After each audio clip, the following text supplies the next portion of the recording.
Oye.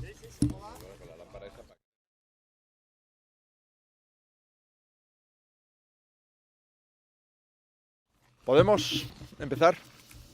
Molt bé. Bueno, en primer lugar, muy buenos días. Muchísimas gracias por asistir a esta convocatoria. Esta mañana hemos tenido un encuentro de trabajo en Tarragona con el sector químico de la provincia y muy concretamente del entorno de la ciudad. Tanto el sector petroquímico, nuclear e industrial. Ha sido una reunión provechosa.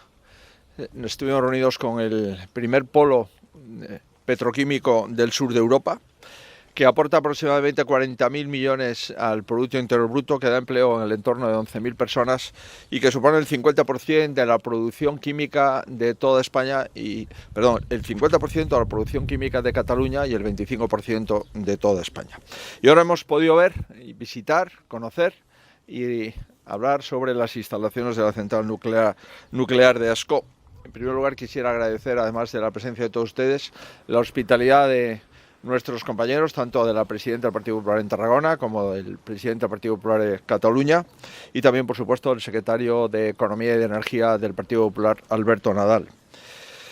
Por supuesto que queremos agradecer de una forma muy especial a todo el personal, a casi las 2.000 personas que trabajan en el sector nuclear de nuestro país, a los centenares de personas que trabajan en la central de Ascó, su hospitalidad.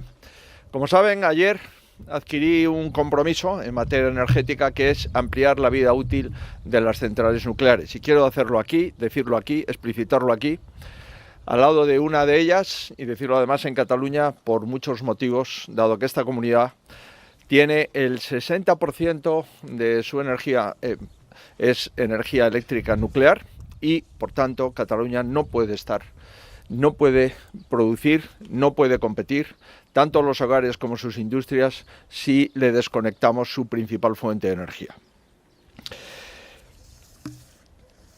Digo que la realidad de la energía nuclear aporta mucho a esta comunidad. Les decía, es el responsable de casi el 60% de la generación eléctrica en Cataluña. Cataluña, sin las centrales nucleares, no tendría industria y no podría en ningún caso tener un suministro asegurado para todos los ciudadanos a unos precios razonables. Cataluña, sin estas dos centrales nucleares, tendría un déficit energético eléctrico del 85%. Y además, las centrales de Ascó y Vandellós suponen más de 2.000 empleos. Por tanto, Cataluña es clave para hacer una apuesta por este territorio, por su industria, por sus gentes, y la queremos hacer desde el partido mayoritario, desde el Partido Popular. Lamentablemente, estamos viendo que muchos operadores políticos no se toman en serio la necesidad de la ampliación de las centrales nucleares. Hay partidos que hacen un boicot ideológico a lo nuclear, hay otros partidos que tienen un mensaje en el Parlamento de Cataluña, otros en los municipios afectados y otro en el Congreso de los Diputados, y hay dos gobiernos jugando con la seguridad energética e incrementando la factura de la luz a los catalanes. Los que han aplaudido el cierre nuclear en Cataluña son los mismos que impiden que Cataluña tenga energías renovables. Y lo mismo que han hecho a los catalanes, pues ahora parece ser que se lo quieren hacer a sus industrias. Así que hoy estoy aquí para comprometerme con esta energía limpia y con que la política energética no cargue el bolsillo de los ciudadanos y permita la viabilidad de las industrias en Cataluña y en el conjunto de España. El compromiso, por tanto, es extender la vida útil de todas las centrales nucleares en España de forma coherente, razonable y técnicamente blindada. Mi compromiso no es solo para Cataluña, quiero decirlo claro, mi compromiso es para toda España.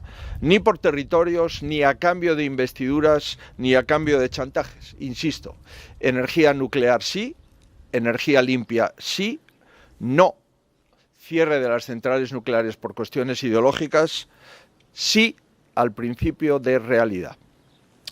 Y quiero hacerlo y motivar esta decisión por 4 razones que voy a exponer para finalizar. Primero, por la necesidad de asegurar energéticamente el suministro.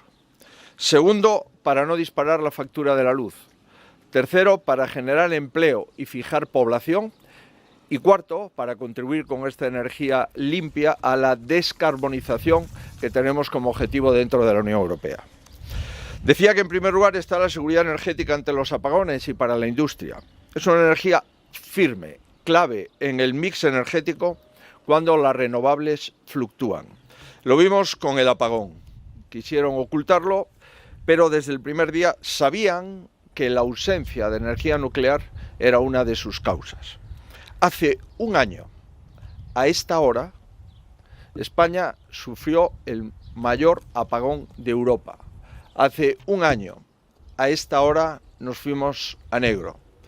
España se quedó sin energía, los hogares se quedaron sin energía, la industria se quedó sin energía, los hospitales tuvieron que entrar con los generadores para mantener la actividad quirúrgica y las unidades de cuidados intensivos.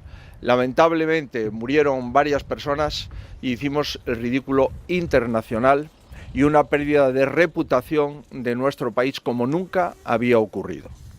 Debemos, por tanto, apostar por un mix energético que garantice el suministro y debemos apostar también por la competitividad de nuestra industria. Así nos lo hicieron ver hoy en la reunión con el polo petroquímico de Cataluña. Por tanto, solo hay dos posibilidades. Si desconectamos la nuclear, habrá más apagones. Si desconectamos la nuclear, subirá el precio de la energía. Privar al país del apagón de energías firmes y limpias para combatirlo es una temeridad. Y por tanto, estamos aquí para blindar el suministro eléctrico de hogares y de industrias. En segundo lugar, les decía, queremos energía nuclear para abaratar el recibo de la luz, para no incrementar los precios de la electricidad. Quisiera darles dos datos. Desde que el señor Sánchez es presidente del gobierno, la electricidad ha subido un 65%. La electricidad en los últimos 7 años y medio ha subido en España un 65%. Y el número de hogares que tiene dificultades para mantener su vivienda a una temperatura adecuada es ya el 75% de los hogares españoles. El cierre anticipado de las centrales nucleares dispararía aún más la luz. ¿Por qué? Primero, porque en ausencia de nuclear sería el gas el que fijaría los precios, y segundo, porque España tendría que comprar más derechos de CO2 y esto subiría también, junto con la tercera consideración, y es que esto lo pagarían los consumidores. Quiero darles datos de Cataluña. En Cataluña se estima que alargar la vida útil de las centrales en 10 años ahorraría 5.400 millones de euros al sistema eléctrico. El cierre de Almaraz, la central de Navalmoral de Alamata en Extremadura, conllevaría los siguientes datos. Supondría un incremento del precio de la luz por ciudadano en el entorno de 150 euros al año. Por pyme en el entorno de 1.700 euros al año. Y por gran industria en el entorno de 40.000 euros al año. Esto es una subida del 24% para hogares y pymes y un 35% para la industria. Por tanto, ni las familias, ni los autónomos, ni las pymes, ni el sector industrial, nadie tiene que pagar el planteamiento ideológico del gobierno en contra de la realidad y de la tecnología. La tercera cuestión por la que hoy nos queremos comprometer desde Cataluña con la energía de esta comunidad y también del conjunto de España es por la generación de empleo y por la fijación de población. Las centrales de Ascó I y II dan empleo a 2.000 personas. Es hipócrita llevarse las manos a la cabeza por la despoblación de las zonas más rurales y después cerrar las industrias que fijan población y dan empleo en esas zonas. Y por último, la descarbonización. Hablamos de energía limpia. La energía nuclear es una energía limpia, necesaria para completar la transición energética. Ningún país que quiera reducir las emisiones de CO2 de su sistema eléctrico puede dejar sin efecto, puede prescindir de la energía nuclear, de la energía hidroeléctrica o de la energía renovable. Son energías complementarias y energías limpias. La nuclear es una gran aliada de la transición energética. Cerrar estas centrales supondría más emisiones, más gas y más dependencia energética del exterior. España tiene compromisos de neutralidad climática para el año 2050. No podría cumplirlos si se cierran las centrales nucleares de España. Esto no es ni mucho menos el único gran error. Al menos habría dos errores más. Primero, la falta de capacidad de integración de renovable en el sistema que ha llevado a España a ser el único país de la OCDE con un apagón total. Y segundo, el caos de red eléctrica que está impidiendo el acceso a la misma. Y hay proyectos industriales en España que no se conectan, que no se invierten como consecuencia de falta de energía. Pero también hay miles de viviendas en España finalizadas que no se entregan porque no hay potencia instalada o no hay entronque para dar capacidad de vivir en esas viviendas. Por tanto, la cuarta economía del euro no puede aceptar un bloqueo industrial y económico por una falta de política energética razonable. En resumen, la energía nuclear aporta seguridad al sistema y competitividad a la industria. Abarata la factura, crea empleo y es limpia. Esto no es ideología, esto es tecnología. Y por eso Europa lo ha entendido. La Comisión Europea ha aprobado el programa indicativo nuclear que apoya la energía nuclear. Y además, la Comisión Europea acaba de aprobar que la mayoría de los países europeos apuesten por esta energía. España va en sentido contrario. Lo nuclear es solo un ejemplo muy visible de lo que está ocurriendo, que es la decadencia generalizada de los servicios públicos. Gobernar contra la evidencia, gobernar contra los ciudadanos, gobernar para sobrevivir. Lo vemos en política energética, pero también en todo lo demás. Lo vemos en las infraestructuras ferroviarias, lo vemos en la política migratoria, lo vemos en la vivienda, en todo lo que no funciona. Fíjese que estamos en récords de recaudación y en récords de deuda pública. Pues bien, los retrasos diarios en rodalíes y en cercanías son conocidos. El colapso de los centros sanitarios y el incremento de la lista de espera son lamentablemente noticia diaria de los servicios de salud de las comunidades autónomas y la vivienda está por las nubes. Los autónomos, los trabajadores al límite, las familias pagando más que nunca y los jóvenes sin expectativas. Y todos se preguntan, ¿dónde está nuestro dinero? ¿Por qué cuando hemos pagado y estamos pagando más impuestos tenemos peores servicios públicos? Pues están sin duda en propaganda, en centenares de asesores, en ayudas que no se controlan y, lamentablemente, en corrupción. En definitiva, queremos darle la vuelta. Hemos venido a Cataluña para comprometernos con su energía, con su autonomía energética, con su futuro industrial y con abaratar el coste de la factura eléctrica de los hogares. Los ciudadanos están hartos de pagar impuestos propios de los países nórdicos y recibir servicios públicos de los países tercermundistas. Estamos hartos de hacer todo el esfuerzo para sumar a un estado del bienestar del que cada vez se benefician menos. Estamos hartos de pagar cada vez más y vivir cada vez peor. Y por tanto, seguiremos planteando las reformas ambiciosas. Ante el infierno fiscal, rebajar los impuestos a las clases más modestas y a las clases medias. Ante el caos migratorio, poner orden en nuestras fronteras y en nuestro sistema del bienestar. Ante el colapso de la red viaria y ferroviaria, carreteras dignas y trenes seguros y que lleguen a tiempo. Y ante los apagones, una energía seria. Ha querido que efectivamente hace un año estuviésemos en negro.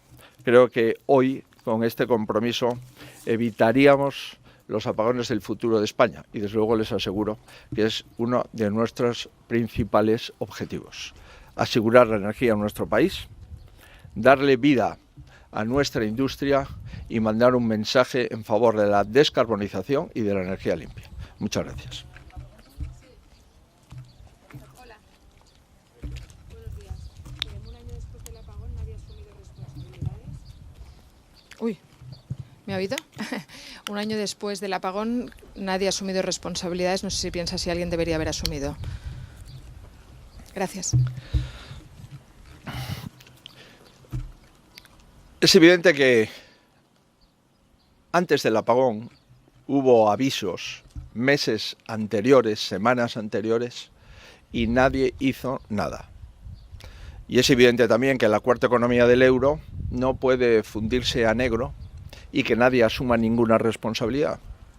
La presidenta de Red Eléctrica, la ministra señora Teresa Rivera, la ministra actual, señora Sara Agesen, y el presidente de gobierno son los 4 responsables políticos del apagón. Nadie ha asumido ninguna responsabilidad.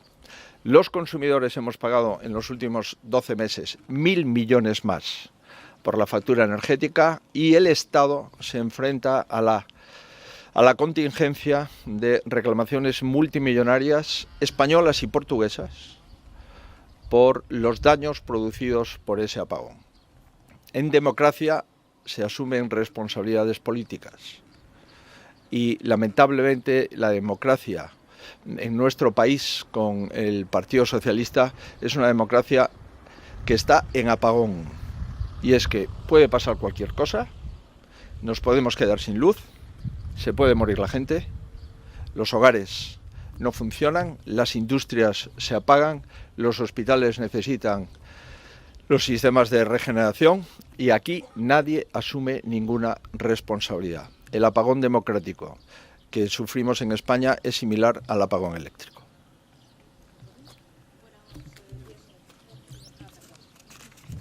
Buenos días, señor Feijóo. Isabel Pastor, de La Sexta. Me gustaría preguntarle una valoración sobre el hecho de que el decreto de vivienda esta tarde previsiblemente no vaya a salir, a pesar del ultimátum de los socios de gobierno, y también sobre los presupuestos del 2026, que ayer mismo Bolaños dijo que sería muy difícil que estuvieran listos por la coyuntura internacional. No sé si tiene también respuesta Pepa Millán. Ha dicho que no van a permitir desde Vox que se diluya el discurso de prioridad nacional ante lo que ha dicho Ascó. Gracias. Y de esta tarde todo parece indicar que la política de vivienda del gobierno va a obtener un no en el Congreso de los Diputados. No sería la primera vez. Y es que la política de vivienda del gobierno ha sido derogada varias veces por el Congreso de los Diputados. El decreto que esta tarde el gobierno quiere llevar a la Cámara es un decreto que se ha acreditado que va en contra de los ciudadanos, porque incrementa el precio de la vivienda en alquiler y en compra como consecuencia de que disminuye la oferta de viviendas disponibles al mercado. Por tanto, votar a favor de que siga incrementándose los precios de la vivienda y los precios del alquiler, eso se lo dejamos al gobierno. Votar a favor de disminuir los precios del alquiler, los precios de la compra, construyendo más y dando más seguridad jurídica, eso es lo que va a defender el Partido Popular. Primera consideración. Y segunda consideración, tenemos un plan de vivienda en el Partido Popular y un proyecto de ley de suelo y de vivienda que ha sido aprobado para que se discuta en el Congreso en la sesión de la semana anterior. Y tercero, ni siquiera el Partido Socialista está posicionándose a favor de fondo de este decreto y quiere dejar a sus socios solos, como lo ha dejado en el Consejo de Ministros, donde a regañadientes el Partido Socialista lo aprobó. En definitiva, o ofertamos más viviendas o sacamos todas las viviendas en alquiler, teniendo la seguridad de que el propietario cobrará y el inquilino tendrá una rebaja de sus precios, o si no, lo que estamos observando es que el precio de la vivienda en alquiler y nueva sube entre un 50 y un 60% en los últimos años. Muy bien, pues muchas gracias a todos ustedes.